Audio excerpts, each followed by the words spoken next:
ويسر لي أمري واحلل عقدة من لساني يفقهوا قولي. الحمد لله الذي لا مانع لحكمه ولا ناقض لقضائه،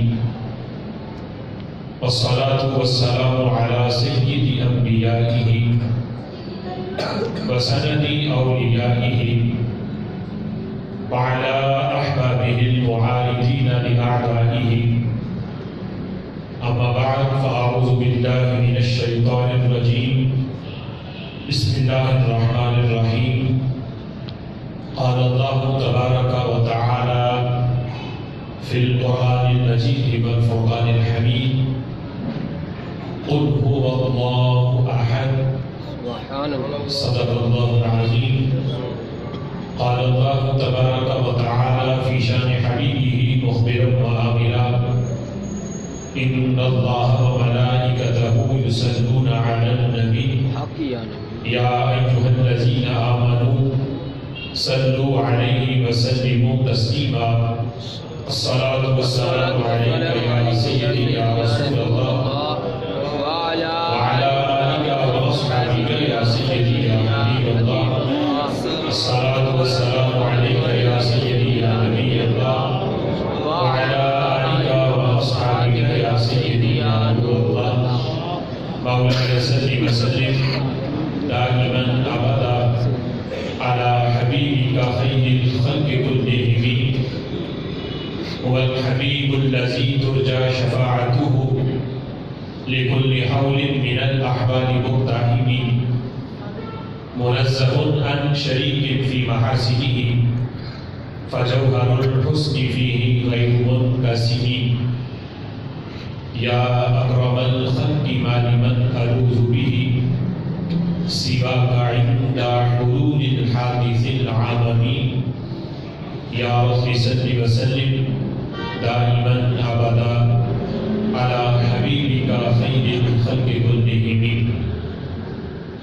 اللہ وحدہ لا شریک کی حمد و ثنا اور حضور سرور کائنات، مفخر موجودات، زینت بزم کائنات، باعث تخلیق کائنات، دستگیر جہاں، کم گسار زمان، حامی بے کساں، سیاح لامکان احمد مجتبیٰ جناب محمد مصطفیٰ صلی اللہ تعالی علیہ وبارک وسلم کے دربار ناز میں ہدیہ درود و سلام عرض کرنے کے بعد، نہایت ہی معزز محتشم حضرات و سامعین، اللہ تعالیٰ کے فضل اور توفیق سے جمعۃ المبارک کے اس بابرکت اور پرنور اجتماع میں ہم سب کو شرکت کی سعادت حاصل ہو رہی ہے۔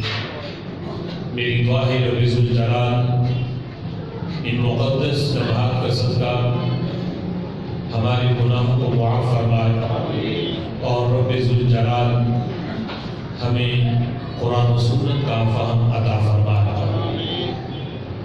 آج کے جمعۃ المبارک میں میری گفتگو کا موضوع ہے عقیدہ توحید قرآن و سنت کی روشنی میں۔ سبحان اللہ۔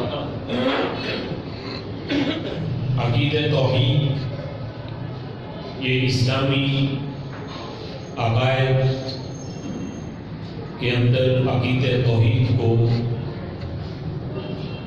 بنیادی حیثیت حاصل ہے۔ تمام عقائد کے اندر عقیدہ توحید یہ سر فہرست ہے۔ اگر اس میں کوئی کمی اور کجی ہو تو دیگر عقائد کا بھی اعتبار نہیں ہے۔ یہ تمام نظریات اور تمام عقائد کی بنیاد ہے۔ اور پھر عقیدہ توحید کو سمجھنا اس لیے بھی ضروری ہے کہ آج کے ماحول میں کچھ لوگ بات بات پر شرک کا فتویٰ امت مسلمہ پر لگا رہے ہیں۔ اس وجہ سے عقیدہ توحید کو سمجھنا کہ توحید کیا ہے اور شرک کیا ہے یہ ہر مسلمان کے لیے ضروری ہے، تاکہ یہ پتہ چل سکے کہ توحید یہ کب ہوتی ہے اور شرک کب ہوتا ہے۔ آج کچھ لوگوں نے توحید کی تعریف بھی اپنی طرف سے گڑھی اور شرک کی تعریف بھی انہوں نے اپنی طرف سے نکالی، نہ انہوں نے مقام توحید مقام الوہیت کو سمجھا، رب ذوالجلال کی عظمتوں اور شانوں کو سمجھ سکے۔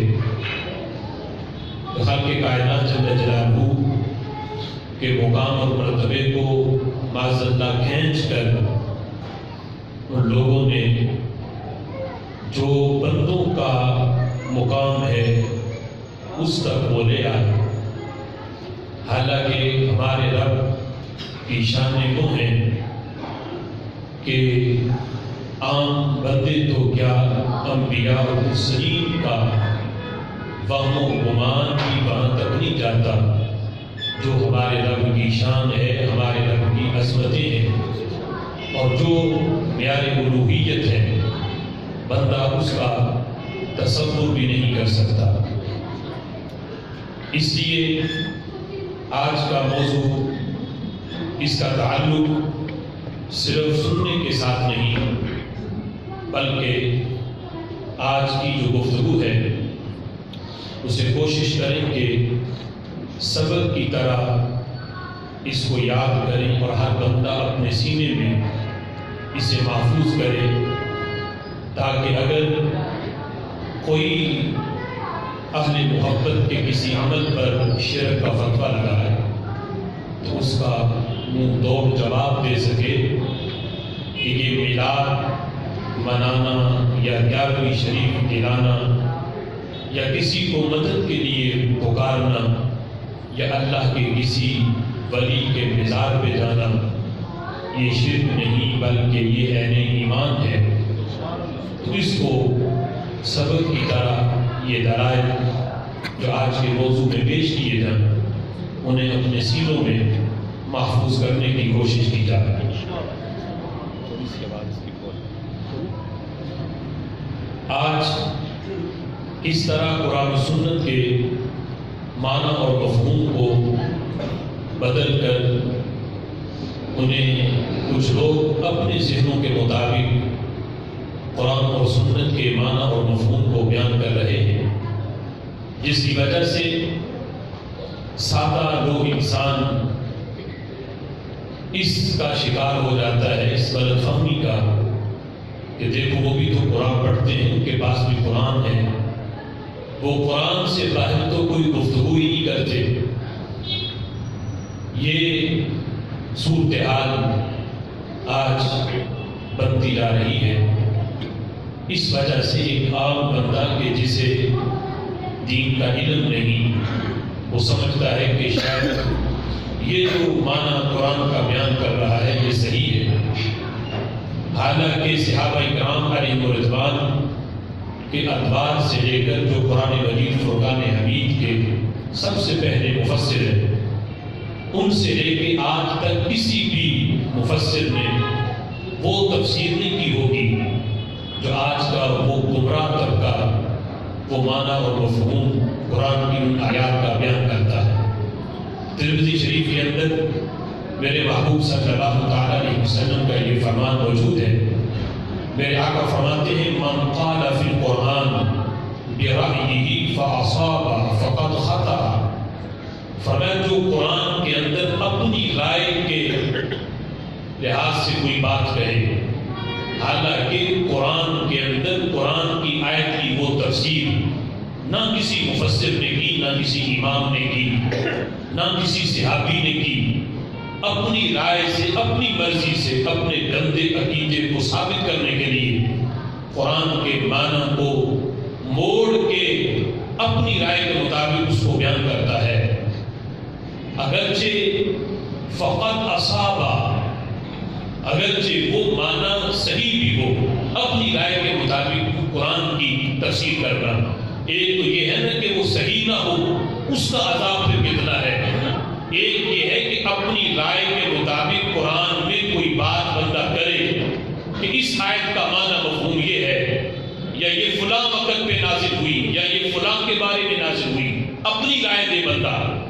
تو میرے آقا فرماتے ہیں فَأَصَابَ، اگرچہ وہ صحیح بھی ہو، رائے اس نے اپنی دی ہے، اگرچہ صحیح بھی ہے، اس نے کسی صحابی کے قول کو بیان نہیں کیا، کسی مفسر کے قول کو بیان نہیں کیا، اپنی رائے دی ہے اس نے قرآن میں، اگرچہ صحیح بھی ہو. میرے آقا فرماتے ہیں فقط خطأ، اس نے پھر بھی غلطی کی، پھر بھی غلطی کی اس نے، جس نے اپنی رائے دی قرآن میں اگرچہ صحیح ہے. تو جو صحیح نہ ہو، عند اللہ بھی صحیح نہیں، عند الناس بھی صحیح نہیں، تو پھر اس کا کتنا بڑا عذاب ہے. آج وہ ساری آیات جو قرآن مجید فرقان حمید میں اللہ نے کفار کے بارے میں نازل کی، ان کا سیاق و سباق آپ پڑھیں، بات وہاں پہ بتوں کی ہے، کافروں کی ہے. آج وہ گمراہ طبقہ کہ جو اپنے آپ کو سب سے بڑے توحید پرست سمجھتے ہیں، وہ ساری آیات آج اللہ کے اولیاء پر لگا رہے ہیں. بتوں والی آیتیں، جو آیتیں کافروں کے بارے میں تھیں کہ انہوں نے اپنے بتوں کو پکارا. تو رب ذوالجلال فرماتا ہے کہ تم رب کو چھوڑ کے بتوں کو پکارتے ہو. تو وہ ساری آیتیں آج وہ مومنین پہ لگا رہے ہیں کہ یہ اللہ کو چھوڑ کے کسی ولی کو پکارتے ہیں. یعنی وہ معاملہ جو کافروں کا تھا اور بتوں کو وہ پکارتے تھے، آج انہوں نے بتوں کی جگہ پہ اولیاء کو رکھا اور کافروں کی جگہ پہ مومنین کو رکھا، اور یہ معنی مفہوم آج بیان کیا جا رہا ہے. حالانکہ بخاری شریف کے اندر حضرت عبداللہ بن عمر رضی اللہ تعالیٰ عنہ کا یہ فرمان موجود ہے، وَكَانَ ابن عمر يَرَاهُمْ شَرَارَ خَلْقِ اللَّهِ وَقَالَ إِنَّهُمْ انْقَلَبُوا إِلَىٰ آيَاتٍ نَزَلَتْ إِلَى الْكُفَّارِ فَجَعَلُوهَا عَلَى الْمُؤْمِنِينَ. حضرت عبداللہ بن عمر رضی اللہ تعالیٰ عنہما اللہ کی مخلوق میں سب سے بدترین لوگ ان لوگوں کو سمجھتے تھے، ان خارجیوں کو کہ جنہوں نے یہ طریقہ بنایا ہوا تھا کہ کافروں والی آیتیں وہ مومنین کے لیے پڑھتے تھے. یعنی جو آیت اللہ نے کافروں کے بارے میں اتاری ہے، جن آیتوں میں ذکر کافروں کا ہے، وہ کھینچ تان کے وہ آیت مومنوں پہ لے آتے ہیں. تو حضرت عبداللہ بن عمر کہتے ہیں یہ اللہ کی مخلوق میں بدترین لوگ ہیں یہ خارجی. آج وہ طریقہ اور ان کے طریقے پہ عمل آج وہ نجدی ٹولہ کر رہا ہے کہ وہ ساری بتوں والی آیتیں، وہ ساری کافروں والی آیتیں آج مومنین کے بارے میں پڑھی جا رہی ہیں اور ان پہ شرک کا فتویٰ لگایا جا رہا ہے. آج جس بات کو ان لوگوں نے شرک کی بنیاد بنایا ہوا ہے، چھوٹی چھوٹی بات پہ شرک آ جاتا ہے. میلاد منایا تو شرک ہے، 11ویں کا ختم دلایا تو شرک ہے. اگر کسی کو المدد کہہ کے غوث اعظم کہا تو یہ بھی شرک ہے، کسی کو دستگیر کہا تو یہ بھی شرک ہے، اگر کسی کو داتا کہہ دیا تو یہ بھی شرک ہے، کسی کو غریب نواز کہہ دیا تو یہ بھی شرک ہے. ان معمولی معمولی باتوں پہ آج جو ٹولہ شرک کا فتویٰ لگا رہا ہے، اگر شرک اتنی بات سے بنتا ہو تو پھر مجھے بتاؤ پوری امت میں پھر توحید پرست بچے گا کون؟ کون ہوگا کہ جو توحید پرست رہے گا؟ پھر تو ماشاءاللہ پوری امت مسلمہ ہی مشرک بن جائے گی. حالانکہ میرے محبوب فرماتے ہیں، آقا علیہ السلام نے یہ صحابہ میں اعلان کیا تھا، میرے صحابہ ایک چیز کی گارنٹی میں دیتا ہوں، واللہ ما اخاف علیکم ان تشرکوا بعدی، مجھے گارنٹی ہے اس بات کی کہ میرے بعد میری امت شرک نہیں کرے گی. میرے محبوب نے گارنٹی دی، فرمایا میں گارنٹی دیتا ہوں میرے بعد میری امت شرک نہیں کرے گی. ہاں جس بات کا مجھے خطرہ ہے اپنی امت پہ وہ کیا ہے؟ فرمایا ولکن اخاف علیکم ان تتنافسوا فیہا، خطرہ مجھے یہ ہے کہ میری امت میں دنیا کی محبت آ جائے گی، مال کی محبت آ جائے گی، دنیا انہیں اچھی لگے گی، دنیا کی رنگینیوں میں یہ کھو جائیں گے، اس بات کا مجھے خطرہ ہے۔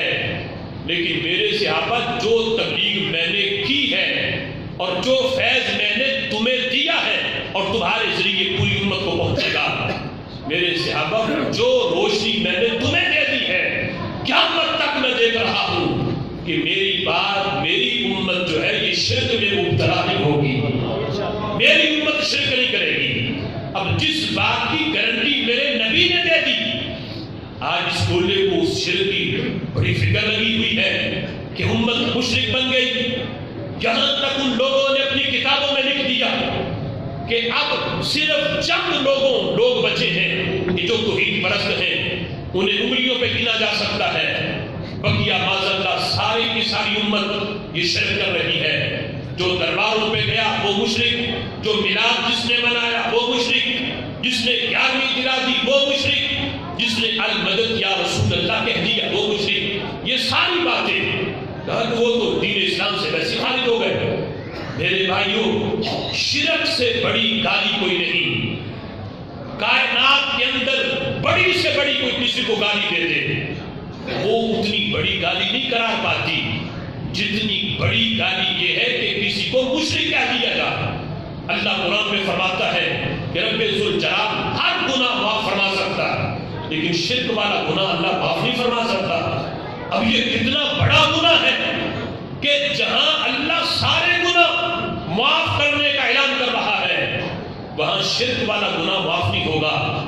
تو آج اگر وہ ٹولہ ہم پہ شرک کا فتویٰ لگا تو پھر ہمیں ضروری ہے کہ ہم بتائیں توحید کیا ہے اور شرک کیا ہے۔ ان جاہلوں کو نہ توحید کا پتہ ہے نہ شرک کا پتہ ہے۔ ہم جو تعریف کریں گے توحید کی اور جو شرک کی، اور چیلنج کریں گے کہ قرآن کی کسی آیت سے اور کسی حدیث سے وہ شرک کی تعریف نہیں ٹکرائے گی، لیکن شرک کی تعریف جو یہ کریں گے، حدیث کو معاملہ بعد کا ہے، ہم قرآن سے ہی اس تعریف کو رد کر کے ان کے منہ پہ ماریں گے کہ تمہاری تعریف نہ قرآن کے مطابق ہے نہ میرے محبوب کے فرمان کے مطابق ہے۔ اب اس موضوع کو سمجھنے کے لیے سب سے پہلے شرک کی جو تعریف ہے وہ ہمارے ذہنوں میں ہونی چاہیے، اور اسے صرف سننا ہی نہیں بلکہ یاد کرنا ہے۔ توحید کیا ہے اور شرک کیا ہے؟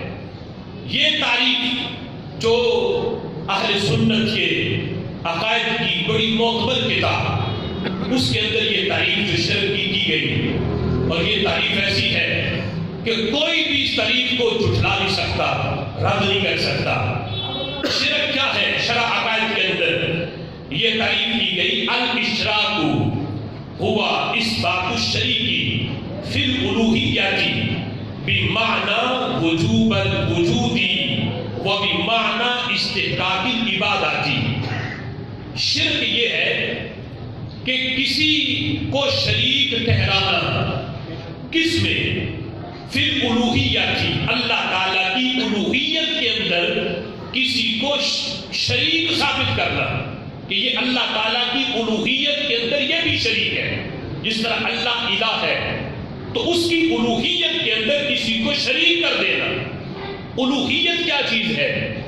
الوہیت دو چیزیں ہیں، ایک ہے واجب الوجود ہونا۔ اب یہ ساری میں آسان کر کے آپ کو بتاؤں گا، ہر بندے کو یہ چیز یاد ہو جائے گی۔ الوہیت دو چیزیں ہیں، ایک ہے واجب الوجود ہونا اور دوسری چیز ہے مستحق کے عبادت ہونا۔ واجب الوجود ہونا اور دوسری مستحق کے عبادت ہونا، یہ الوہیت ہے۔ آپ سے کوئی پوچھے کہ الہ کسے کہتے ہیں، الہ کون ہے، تو الہ کی تعریف یہ ہے، الہ اسے کہتے ہیں جو واجب الوجود ہو اور مستحق کے عبادت ہو۔ واجب الوجود ہو اور مستحق کے عبادت ہو۔ الہ کون ہے؟ جو واجب الوجود ہو اور مستحق کے عبادت ہو، اسے الہ کہتے ہیں۔ اب ان دو چیزوں کے اندر کسی کو شریک ٹھہرایا جائے، بڑے سے بڑا ولی، غوث، قطب، ابدال، بلکہ نبی بھی اس مرتبے پہ نہیں پہنچتا کہ وہ واجب الوجود ہو یا وہ مستحق عبادت ہو، کسی کو بھی ہم نہ واجب الوجود مانتے ہیں رب کے سوا، نہ ہم اسے مستحق عبادت مانتے ہیں۔ تو یہ توحید ہے، اللہ وہ ہے جو واجب الوجود بھی ہے، مستحق عبادت بھی ہے۔ اس میں اگر کسی کو شریک کیا جائے تو پھر شرک بنتا ہے۔ اگر ان دو چیزوں میں کسی کو شریک نہ کیا جائے تو پھر شرک نہیں بنتا۔ پھر کوئی بڑا زور لگا لے، شرک ثابت نہیں کر سکتا۔ شرک ثابت تب ہوتا ہے جب ہم کسی کے بارے میں یہ کہیں کہ یہ بھی رب کی طرح واجب الوجود ہے، یہ بھی رب کی طرح مستحق عبادت ہے، تو پھر شرک ہے۔ اگر یہ چیزیں نہیں ہیں، یہ رب کی مانو کسی اور کی نہ مانو، تو پھر توحید ہے، پھر شرک ثابت نہیں ہوگا۔ اب واجب الوجود کیا ہے؟ واجب الوجود یہ ہے کہ جس کا وجود ہمیشہ سے ہو اور ہمیشہ رہے، جس ذات پر کبھی بھی فنا نہ آئے۔ ہم میں سے کوئی بھی ایسا نہیں کہ جس کا وجود ہمیشہ سے ہو۔ ایک وقت تھا ہم نہیں تھے، اور ایک وقت ہوگا کہ ہم نہیں ہوں گے۔ اب ہم موجود ہیں، ہمارا وجود ہے، لیکن ایک وقت آئے گا ہم فنا ہو جائیں گے۔ لیکن ہمارا رب وہ ہے جس کی ذات پہ کبھی بھی عدم نہیں آیا۔ عدم کا مطلب ہوتا ہے نہ ہونا۔ ہم معدوم تھے، ہماری ذاتوں پہ ایسا وقت آیا ہے، ایک وقت تھا ہم نہیں تھے، ہم معدوم تھے، ہمارے اوپر عدم تھا، اور ایک وقت ہوگا کہ ہم پھر معدوم ہو جائیں گے، ہم فنا ہو جائیں گے۔ لیکن رب کی ذات وہ ہے جس کا وجود ہر لحاظ سے لازمی ہو، جس کی ذات پہ کبھی بھی فنا نہ ہو، جس کی ذات پہ کبھی بھی عدم نہ آئے۔ رب ہمیشہ سے ہے، ہمیشہ رہے گا۔ جب یہ ہمیشہ ادھر ادھر نہیں تھے، کچھ بھی نہیں تھا، اس وقت بھی رب کی ذات تھی، اور جب کچھ نہیں ہوگا ہمارے رب کی ذات اس وقت بھی موجود ہوگی۔ یہ ہے واجب الوجود۔ تو ہم میں سے کون ہے جس کا نبی کے بارے میں یہ عقیدہ ہو کہ نبی ہمیشہ سے ہے؟ ہم 12 ربیع الاول شریف کو میلاد منا کے بتاتے ہیں۔ 12 ربیع النور شریف سے پہلے ہمارے نبی نہیں تھے، معدوم تھے۔ جب 12 ربیع النور شریف کا دن آیا تو ہمارے نبی کا میلاد ہوا۔ سبحان اللہ۔ تو کیا میلاد منانا پھر شرک ہوا؟ نہیں۔ یہ تو میلاد منا کے ہم بتاتے ہیں، ہم جس کو رب کا محبوب مانتے ہیں، ہم اسے رب نہیں مانتے، رب کا بندہ مانتے ہیں۔ رب وہ ہوتا ہے جس کا میلاد نہیں ہوتا، اور جو رب کا بندہ ہوتا ہے اس کا میلاد ہوتا ہے۔ نعرہ تکبیر، نعرہ رسالت، نعرہ تحقیق۔ یہ سب کو سمجھ میں آئی کہ واجب الوجود کیسے کہتے ہیں؟ جو ہمیشہ سے ہو اور ہمیشہ رہے، جس پہ کبھی بھی عدم نہ آئے۔ تو ہم میں سے کوئی بندہ بھی کسی ولی کے بارے میں، کسی پیغمبر کے بارے میں، کسی غوث کے بارے میں یہ عقیدہ نہیں رکھتا کہ وہ ہمیشہ سے ہے، ہمیشہ رہے گا۔ بھئی ہم تو ان کے میلاد کا دن منا کے بتاتے ہیں، یہ ہمیشہ سے نہیں تھا، یہ اس دن پیدا ہوا، اور اس کے وصال کا دن عرس منا کے بتاتے ہیں۔ دیکھو اب وہ نہیں ہے، اس کے اوپر فنا بھی آئی ہے، وہ دنیا سے چلا گیا۔ ہمارا رب وہ ہے جس کا نہ میلاد ہوتا ہے نہ اس کا عرس ہوتا ہے۔ رب واجب الوجود ہے جو ہمیشہ سے ہے اور ہمیشہ رہے گا۔ یہ ہے واجب الوجود ہونا، یہ ہے معیار الوہیت۔ اللہ کا الہ کسے کہتے ہیں؟ الہ ہونے کا معیار، اس میں پہلی چیز ہے واجب الوجود ہونا، دوسری چیز مستحق عبادت ہونا۔ دوسری چیز کیا ہے؟ مستحق عبادت۔ سارے بولو، مستحق عبادت ہونا۔ ہم کہتے ہیں یہ رب کی شان ہے کہ رب عبادت کے لائق ہے۔ ہم میں سے کوئی بھی کسی کا نظریہ یہ نہیں کہ ولی تو ولی رہا، ہم کسی نبی کے بارے میں یہ عقیدہ نہیں رکھتے کہ معاذ اللہ وہ نبی مستحق عبادت ہے، معاذ اللہ نبی کو سجدہ کیا جا۔ ہم یہ کہتے ہیں کہ رب کے سوا کسی کو سجدہ کرنا، اگر وہ سجدہ عبادت ہو تو یہ شرک ہے، کفر ہے، اور اگر سجدہ تعظیمی ہو تو یہ حرام ہے۔ آج وہ جاہلوں کی، پیروں کی اور کچھ جاہل طبقے کی ویڈیو دکھا دکھا کے ہمارے عقیدے پہ فتوے نہ لگاؤ۔ آؤ ہم سے پوچھو مزارات کی حاضری کا طریقہ کیا ہے۔ آج اگر کوئی منان کسی دربار پہ جا کے وہاں ماتھا ٹیکے اور سجدہ کرے تو یہ اہل سنت کی نہ تعلیمات ہے، نہ اہل سنت کا یہ عقیدہ ہے۔ ہم بھی کہتے ہیں جو کسی ولی کے مزار پہ جا کے ماتھا ٹیکتا ہے اگر عبادت سمجھ کے ٹیکے تو یہ کفر ہے، شرک ہے، اور اگر تعظیماً سجدہ کرتا ہے تو یہ حرام ہے۔ اہل سنت کے مسلک میں اس کی ہرگز گنجائش نہیں۔ اہل سنت کا مسلک یہ ہے جو میرے امام نے بیان کیا کہ کسی ولی کی قبر پہ جاؤ، اگرچہ چومنا جائز ہے لیکن پھر بھی میرے امام نے کہا کہ قبر کو بوسہ نہ دو، تم تو چوم رہے ہو سکتا ہے دیکھنے والا یہ سمجھے کہ یہ سجدہ کر رہا ہے، اس لیے 10 ہاتھ پیچھے ہٹ کے کھڑے ہو اور وہیں فاتحہ خوانی کر کے صاحب مزار کو اس کو اشارے ثواب کرو۔ یہ ہے اہل سنت کا طریقہ۔ جو مزارات پہ ماتھا ٹیکے سجدہ کرے اس جاہل کے ساتھ ہمارا کوئی تعلق نہیں۔ ہماری تعلیمات وہ ہیں جو میرے امام اعلیٰ حضرت نے بیان فرمائی ہے۔ سبحان اللہ۔ لہذا مستحق کے عبادت یہ صرف رب کی شان ہے۔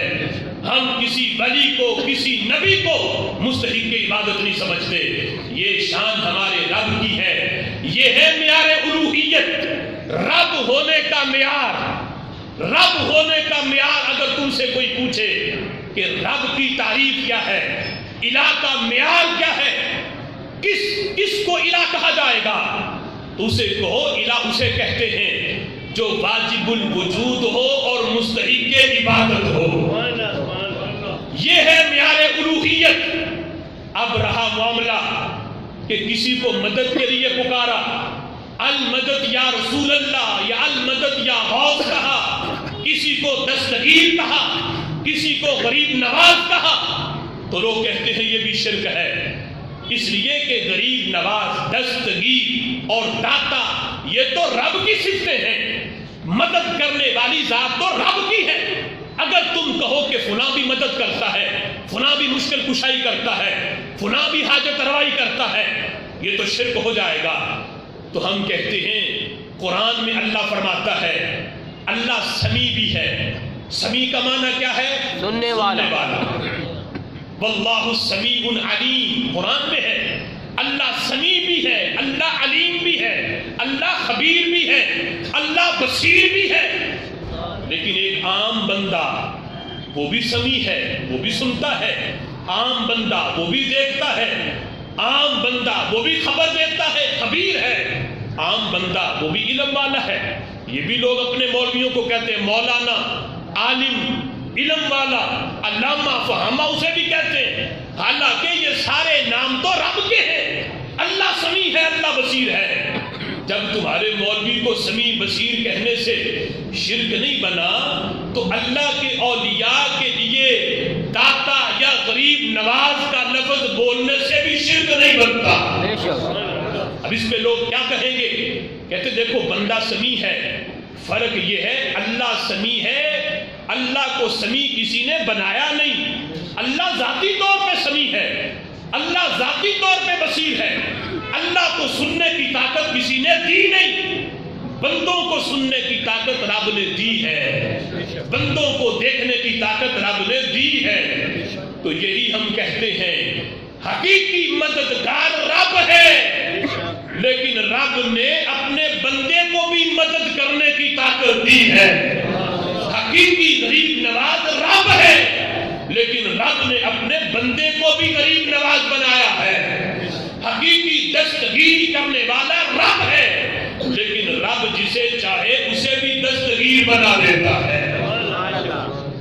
اس کی صفات ذاتی ہیں، عطائی بندوں کی ہیں، اللہ کو کسی نے دی نہیں، اور بندوں کی ذاتی نہیں، بندوں نے رب سے دی ہے۔ ہمارا یہ عقیدہ ہے، اولیاء کے بارے میں ہی نہیں، نبیوں کے بارے میں بھی یہی عقیدہ ہے کہ رب کے اذن کے بغیر پتا بھی حرکت نہیں کرتا، لیکن اللہ جسے چاہے اسے غیب کے خزانے بھی دے دیتا ہے، مشکل کشا بھی بنا دیتا ہے۔ ہمارا یہ عقیدہ، اگر رب نہ دیتا تو ہمارے نبی کے پاس ایک ذرے کا علم بھی نہ آتا۔ ہمارا یہ عقیدہ ہے اگر رب نہ دیتا تو کسی ولی کے پاس کوئی طاقت نہ ہوتی، لیکن ہمارا یہ عقیدہ ہے رب جسے دیتا ہے، جسے چاہتا ہے اسے دیتا ہے، تو کائنات کے ذرے ذرے کا علم بھی دے دیتا ہے۔ سبحان اللہ۔ کائنات کے ذرے ذرے کا علم بھی اسے آ جاتا ہے۔ لہذا رب کی صفات ذاتی ہیں، بندوں کی عطائی ہے، یہ مانو تو یہ شرک نہیں، یہ عقیدہ بھی قرآن کے عین مطابق ہے۔ اب اس کو میں قرآن مجید فرقان حمید سے ثابت کروں گا۔ ہم نے کہا معیار الوہیت دو چیزیں ہیں، بھولنا نہیں، پھر دہراؤ۔ معیار الوہیت دو چیزیں ہیں، واجب الوجود ہونا، مستحق اور عبادت ہونا۔ مستحق عبادت ہونا۔ ان لوگوں نے معیار الوہیت یہ بنا لیا کہ معیار الوہیت ہے مددگار ہونا۔ ہم کہتے ہیں مددگار ہونا معیار الوہیت نہیں، یہ کہتے ہیں مددگار اگر تم بندوں کو مانو تو رب مدد کرنے والا ہے، رب مددگار ہے، اگر بندوں کو مددگار مانو گے تو یہ شرک ہے۔ ہم کہتے ہیں کیوں ایسا معیار الوہیت بناتے ہو؟ جو کام بندے بھی کر سکیں وہ بناؤ جو بندے کر ہی نہ سکیں، اور وہ معیار الوہیت ہم نے بنایا، واجب الوجود ہونا، مستحق عبادت ہونا۔ بندہ لاکھ کوشش کر لے، یہ دو کام بندے نہیں کر سکتے۔ عطائی طور پر بھی بندوں کو یہ چیزیں میسر نہیں آ سکتی کہ رب عطائی طور پہ کسی کو واجب الوجود بنا دے یا مستحق عبادت بنا دے۔ جو معیار الوہیت ہم نے بنایا ہے، نہ قرآن کی آیت سے کوئی رد کر سکتا ہے، نہ کسی حدیث سے اس کو کوئی جھٹلا سکتا ہے۔ معیار الوہیت مددگار ہونا نہ بناؤ۔ اگر معیار الوہیت مددگار ہونا بناؤ گے تو ہم تو یہ قرآن کی آیت سے رد کر دیں گے۔ قرآن مجید فرقان حمید میں رب ذوالجلال فرماتا ہے بدر کے اندر مدد کس نے کی؟ میدان بدر تھا، مدد کس نے کی؟ رب ذوالجلال قرآن میں فرماتا ہے اِسْتَقُولُ لِلْمُؤْمِنِينَ أَلَنْ يَكْفِيَكُمْ أَنْ يُمِدَّكُمْ رَبُّكُمْ بِثَلَاثَةِ آلَافٍ مِّنَ الْمَلَائِكَةِ مُنزِلِينَ۔ اللہ فرماتا ہے قرآن میں، جس وقت رسول اکرم صلی اللہ تعالی علیہ وسلم اپنے صحابہ سے یہ فرما رہے تھے، میرے صحابہ کہ رب ذوالجلال تمہاری مدد فرمائے گا 3000 فرشتوں کے ذریعے مدد کریں گے فرشتے۔ حقیقی مدد پیچھے اذن رب کا ہوگا، لیکن مدد کون کرے گا؟ فرشتے، رب کے فرشتے۔ تو بدر میں مدد کی کس نے؟ رب کا قرآن کہتا ہے فرشتوں نے مدد کی۔ اگر مددگار ہونا یہ معیار الوہیت ہے تو پھر ان 3000 فرشتوں کو بھی خدا کہہ دو، پھر یہ 3000 فرشتے بھی خدا ہوتے۔ اگر معیار الوہیت مددگار ہونا ہے تو پھر یہ فرشتے بھی خدا ہوتے۔ اگر ایسا نہیں تو پتہ چلا معیار الوہیت مددگار ہونا نہیں، معیار الوہیت وہی ہے جو ہم نے بیان کیا ہے۔ اب یہاں پہ یہ لوگ کیا کہیں گے؟ بھئی دیکھو پیچھے مدد تو بھیجے تو رب نے ہے، بھیجے تو رب نے ہے۔ تو یہی ہم بھی کہتے ہیں کہ رب ذوالجلال کے اذن کے بغیر پتا بھی حرکت نہیں کرتا۔ جب رب بھیجے تو فرشتے مدد کر سکتے ہیں، تو اللہ کی دی ہوئی توفیق سے غوث آدم بھی مدد فرما سکتے ہیں۔ سبحان اللہ۔ رب کی دی ہوئی توفیق سے رب کے بندے بھی مددگار بن سکتے ہیں۔ یا رسول اللہ، یا غوث آدم دستاویز۔ جس طاقت جو رب نے دی ہے فرشتوں کو، فرشتوں نے آ کے مدد کی، کیا وہ رب اس بات پہ قادر نہیں کہ زمین پہ چلنے پھرنے والے کسی بندے کو اپنا نائب بنا کے اللہ اسے یہ طاقت دے دے کہ تم نے مدد کرنی ہے فلاں بندے کی؟ پیچھے سے اذن رب کا ہے، پیچھے طاقت رب کی ہے، لیکن رب چاہے جو رب فرشتوں کو مددگار بنا سکتا ہے، مشکل کشا بنا سکتا ہے، وہ رب حضرت علی کو بھی مشکل کشا بنا سکتا ہے، سبحان وہ اللہ، رب غوث اعظم کو بھی دستگیر بنا سکتا ہے۔ یہ عقیدہ قرآن سے ثابت ہے، تو پتہ چلا معیار الوہیت مددگار ہونا نہیں، معیار الوہیت واجب الوجود ہونا اور مستحق عبادت ہونا ہے۔ پھر دیکھو قرآن مجید فرقان حمید میں دوسرے مقام پر رب ذوالجلال ارشاد فرماتا ہے، تیسرا سپارہ ہے، سورہ آل عمران ہے، اس کی آیت نمبر 49 ہے۔ حضرت عیسیٰ علیہ السلام سے پوچھا گیا جس وقت کہ آپ کون ہو، حضرت عیسیٰ علیہ السلام نے اپنا تعارف پیش کیا اور اس کو اللہ نے قرآن میں بیان کیا۔ حضرت عیسیٰ علیہ السلام کہتے ہیں آؤ میں تمہیں بتاؤں میں کون ہوں، کہتے ہیں ابری الاکمہ، سبحان میں اللہ، وہ ہوں جو شفا دیتا ہوں، سبحان اللہ، ابری میں شفا دیتا ہوں، ابری واحد متکلم کا صیغہ، میں شفا دیتا ہوں۔ آج تو کہے بس ڈاکٹر سے دوائی لے لو، شفا تو رب ہی دیتا۔ اگر یہ مانا کہ ڈاکٹر نے شفا دینی ہے یا شفا جو ہے کسی ولی نے دینی ہے تو یہ شرک ہو جائے گا۔ تو یہاں حضرت عیسیٰ کہتے ہیں شفا میں دیتا ہوں، ابری الاکمہ، دیتا کسے ہوں؟ اکمہ، مادر ذات اندھے کو میں شفا دیتا ہوں، جو ماں کے پیٹ سے نبینہ پیدا ہو۔ اکمہ ویسے اس نبینے کو کہتے ہیں، ایک ہے آنکھیں ہوں اور آنکھوں میں بینائی نہ ہو، اور ایک ہے کہ آنکھ والی جگہ ہی نہ ہو، اسے اکمہ کہتے ہیں۔ تو حضرت عیسیٰ کہتے ہیں میں ہاتھ پھیرتا ہوں، آنکھ والی جگہ بھی بنتی ہے، آنکھوں میں نور بھی آ جاتا ہے۔ سبحان اللہ، اب یہ لیلا مجنون کی داستان نہیں پڑھ، میں قرآن رہا ہوں۔ ابری الاکمہ، میں مادر ذات اندھے کو میں آنکھیں دیتا ہوں، ہاتھ پھیرتا ہوں، آنکھ والی جگہ بھی بنتی ہے، آنکھیں روشن ہوتی ہیں۔ اور آگے کہتے ہیں والابراسا، کوڑ پن کا جسے مرض ہو اسے میں ہاتھ پھیرتا ہوں، وہ مرض چلی جاتی ہے، میں اسے بھی شفا دیتا ہوں۔ سبحان اللہ، اگلی بات اس سے بھی بڑی کر دی، کہتے ہیں وَأُحْيِي الْمَوْتَى، مردے زندہ بھی میں ہی کرتا ہوں۔ کہاں پڑے تھے کہ کوئی مددگار کسی کو مان لیا رب کے سوا تو شرک ہے؟ یہاں لگاؤ فتویٰ، اللہ کا نبی کہتا ہے میں زندہ کرتا ہوں مردے زندہ بھی میں کرتا ہوں، شفا بھی میں دیتا ہوں، مادر ذات اندھے کو آنکھیں بھی میں دیتا ہوں، کوڑ پن کا مرض بھی میں دور کرتا ہوں۔ اب مجھے بتاؤ جس کی آنکھیں نہ ہوں اس کی مشکل ہے یا نہیں؟ تو جو دور کر دے وہ مشکل کشا نہیں تو اور کیا ہے؟ سبحان اللہ، اسے کوڑ پن کا مرض لگا ہوا ہو، اس مرض کو کوئی دور کر دے یہ مشکل کشائی نہیں تو اور کیا ہے؟ جو بندہ مرا ہوا ہو اسے کوئی زندگی دے دے تو یہ حاجت روائی نہیں تو اور کیا ہے؟ یہ مشکل کشائی نہیں تو اور کیا ہے؟ حضرت عیسیٰ کہتے ہیں میں آنکھیں بھی دیتا ہوں، میں شفا بھی دیتا ہوں، میں مردے زندہ بھی کرتا ہوں، میں مشکل کشائی بھی کرتا ہوں، حاجت روائی بھی کرتا ہوں۔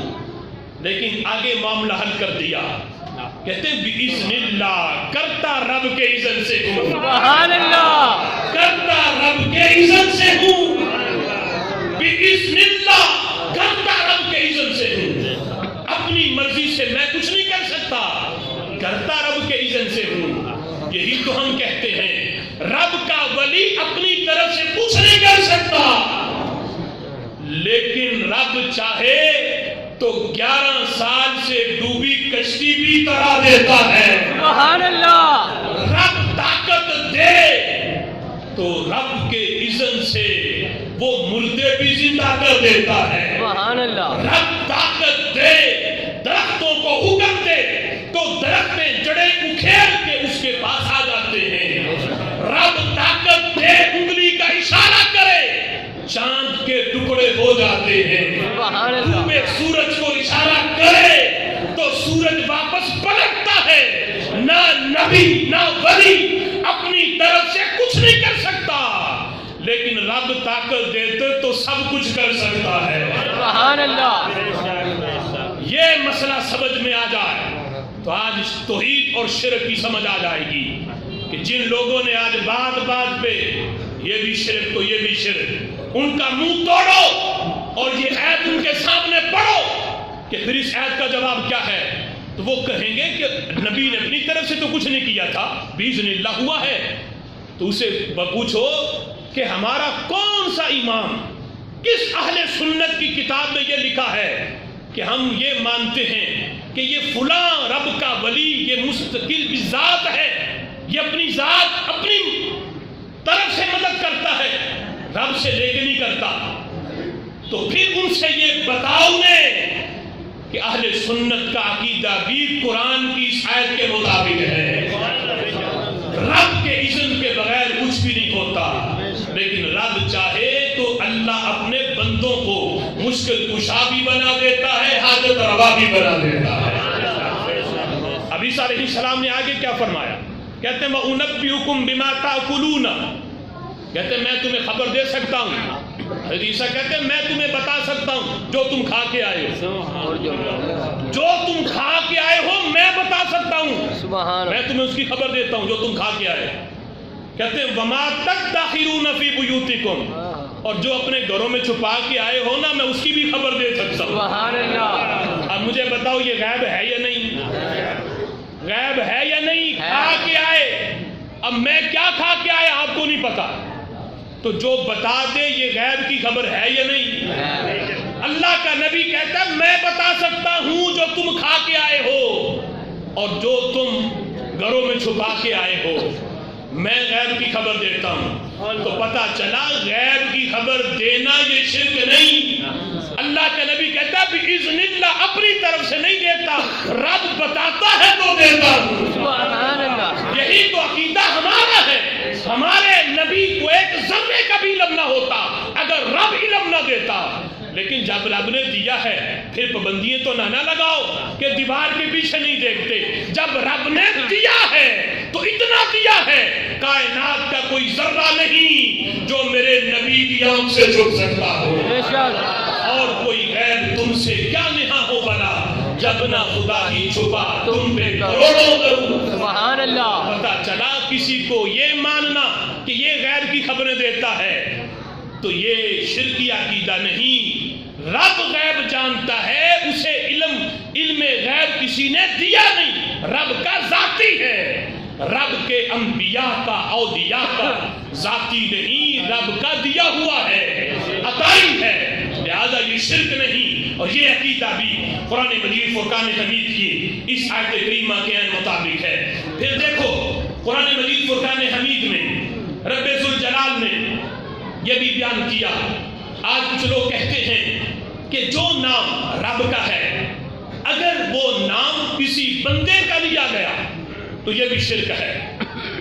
اب دیکھو قرآن مجید فرقان حمید میں رب ذوالجلال تیسرے سپارے میں اللہ فرماتا ہے اللہ ولی الذین آمنوا، اللہ ولی الذین آمنوا، ترجمہ کیا ہے؟ اللہ ایمان والوں کا ولی ہے۔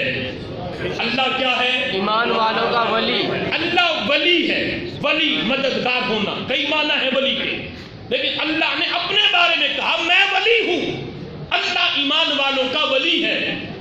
اب یہی لفظ اللہ نے اپنے بندوں کو بھی دیا، یہ نام الا ان اولیاء اللہ لا خوف علیہم ولا هم یحزنون، خبردار اللہ کے اولیاء، اولیاء یہ ولی کی جمع ہے، جو نام رب نے اپنا دیا وہ اپنے بندوں کا بھی دیا۔ تو پتہ چلا شرک نہ ہوا، اس لیے کہ رب ولی ہے، اسے ولی کسی نے بنایا نہیں، رب کے بندے ولی ہیں اپنی طرف سے نہیں، اللہ نے ان کو ولی بنایا ہے، سبحان اللہ۔ اللہ نے ان کو ولی بنایا ہے۔ یہ تفسیر کرنی پڑے گی، پھر جا کے قرآن مجید فرقان حمید کی دونوں آیتوں پر ایمان ہوگا، رب بھی ولی، رب کے بندے بھی ولی۔ تو فرق کیا ہے؟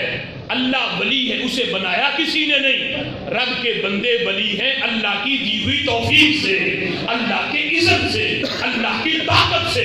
پھر دیکھو اللہ قرآن میں فرماتا ہے، کہا کہ جو کام رب کا ہے اگر وہ بندوں کا مانو تو یہ بھی شرک ہے۔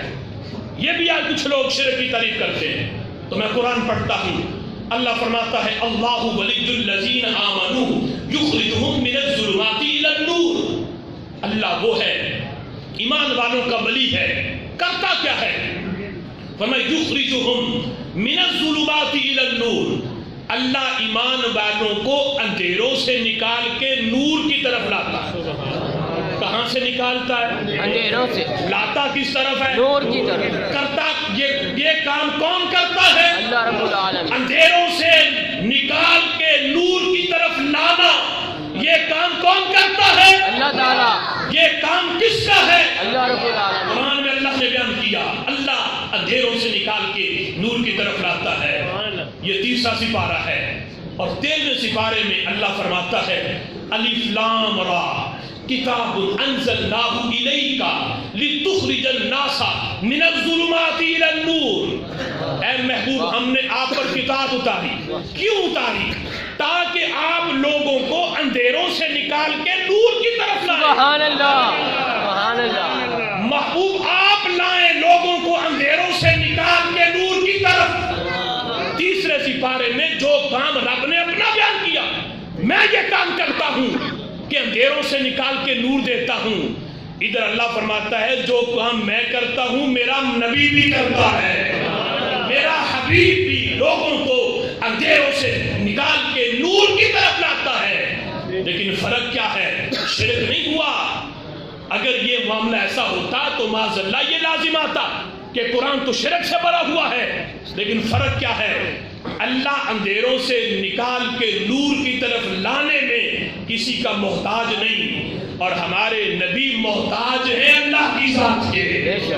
رب نور دیتا ہے، اپنی طاقت سے دیتا ہے، اور نبی جو ہے وہ اندھیروں سے نکالتے ہیں اپنی طاقت سے نہیں، اپنے رب کی دی ہوئی طاقت سے۔ سبحان اللہ۔ لہذا قرآن مجید فرقان حمید کا یہ مضمون بھی اس حقیقت کو واضح کرتا ہے، رب کی صفات ذاتی ہیں، اسے کسی نے دی نہیں۔ اگر یہ بندوں کی مانو، اس لحاظ سے عطائی مانو، ذاتی نہ مانو، تو پھر یہ شرک نہیں بلکہ یہ عین توحید ہے اور عین ایمان ہے۔ یہ ابھی صرف اس موضوع کا ایک حصہ ہم نے بیان کیا ہے۔ توحید کا قرآن و سنت کی روشنی میں انشاءاللہ ہمارا اگلا جمعہ جو ہے وہ شرک کے بارے میں ہوگا کہ شرک کب بنتا ہے اور شرک کا معنی مفہوم کیا ہے۔ اس پیغام کو آگے تک پہنچاؤ اور وقت پر اگلے جمعے میں بھی تشریف لائیں۔ وآخر دعوانا ان الحمد للہ۔